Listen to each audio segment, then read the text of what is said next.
Hello everyone, this is Money Mom. Welcome to the channel. Today I'm addressing a question that I've had from a few of you, which is, how would you handle it if something happened to your husband? If he passed away, you became a widow, what would you do?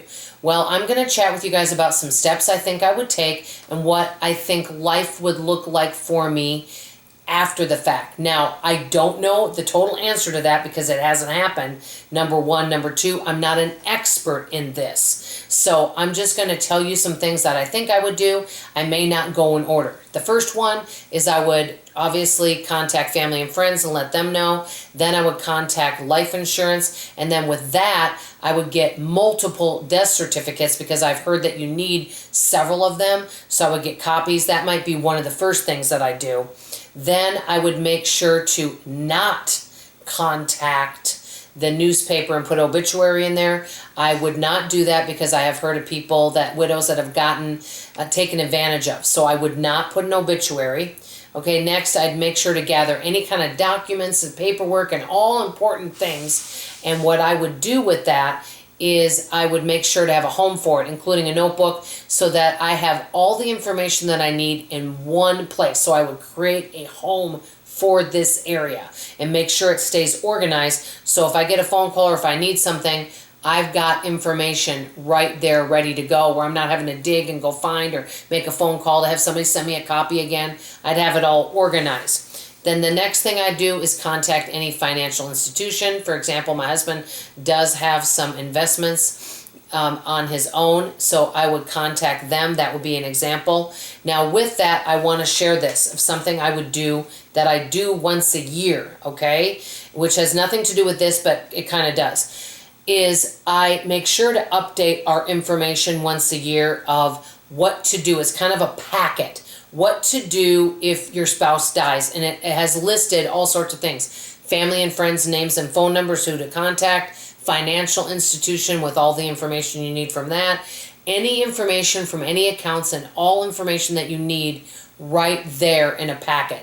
And what we do is we update that once a year because sometimes things need to be changed. So that is something that we do, and we also want to know where you have that information. So if something happens, you're like, oh no, where's my husband's birth certificate? Where's my husband's this? You want to know where everything is, and that's why it's so important to have it organized.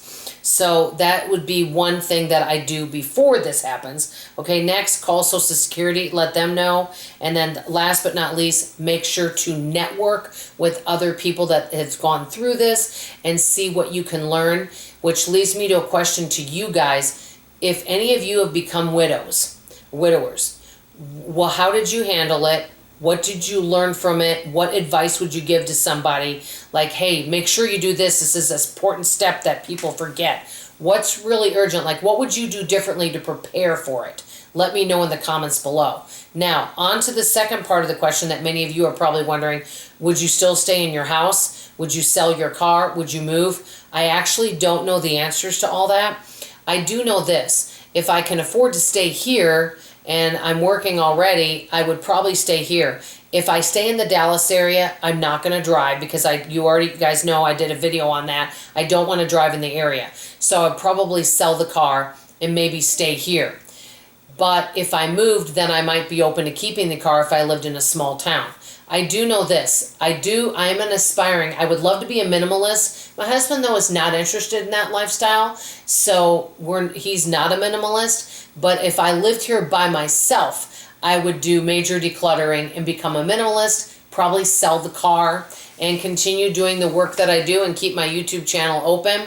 Maybe find a new boyfriend. No, I'm teasing on that one. Just kidding. But anyway, that is probably what I would do. But remember, it's easy to have all these plans out in your head until it happens to you.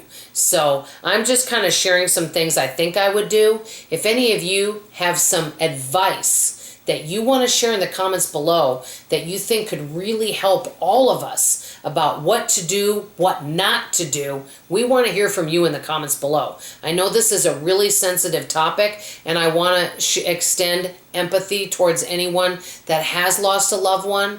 I know that it would be very, very tough. So I want to thank each and every one of you for being here. being supportive and kind and loving. And I love you, and I hope to see you on tomorrow morning's video. Bye-bye.